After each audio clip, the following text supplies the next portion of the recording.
غير وادين سلام يا سلام كده waxaanu rabnaa inaan dul istaagno muuqaalkan qabsaday social media wiilkan idin muuqda ee indhaha u xiran yihiin ayaa guuleysanaya kadibna waxa loo diidayaa ama gabdhaha u diidan inay isagu u saxbiyaan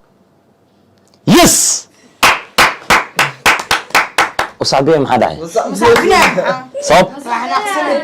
والله نصيبه والله نصيبه kadib wiilka kale markuu badayna sacbis gooniya ayaa isqabsanaya oo waliba gabdhaha si qaas ah ugu sacbinayaan wiilka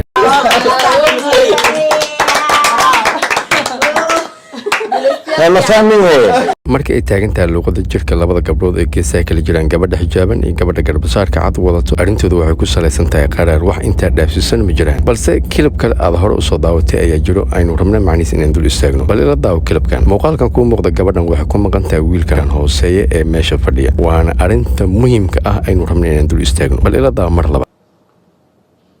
yes وصعبيه ما حدا صوب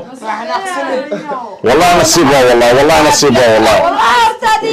waxa jirta markay taagantahay luuqada jirka shay kale oo ka muhiim ah laakiin ka baxsan topic si aan u fahanno luuqada jirka tusaale ahaan qof ayaa daawanaysay ama waxa jirta qofku ag fadhiyo ku sheekeynaya kadibna halaaqooday la markiiba halaaqa iyadoo kayn ayaa adigana halaaqoonaysa sacbiskana waa sidaas oo kale sacbiska markay taagantahay sheekada meeshan ka tixraacino gabadhan dheer ayaa si degdeg u sacbinaysa gabadhan markay sacbiso ayay gabdhahan ka daba sacbinayaan waana sheekada inta bilowgeeda meesha aynu ka helayno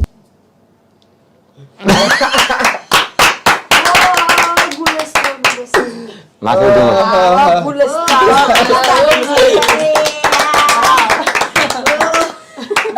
ما فاهمين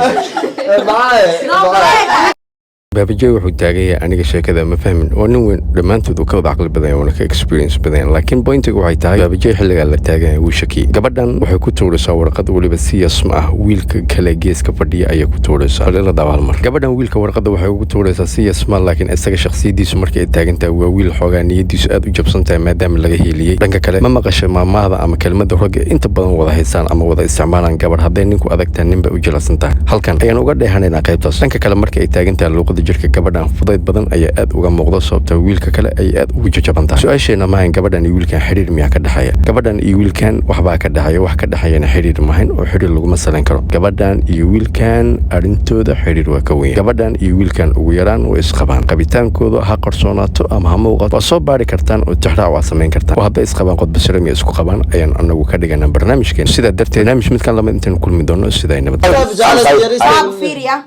أنا فيريا لبضن دعوة ديلين لبضن مكسف ديستين واي أهم وصحقف إنه قدمه هنا بدوينا ويجي نصيب واي